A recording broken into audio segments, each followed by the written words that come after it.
నచ్చిన వనిత నీ రాకతో నా తోటలో వెలసే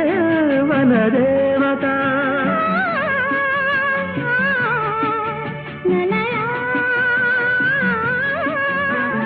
అదిలే అందం కవిత అది కౌగిలి కొట్టే యువత నా పాటలో నీ పల్లవే నవత నవ్య మమత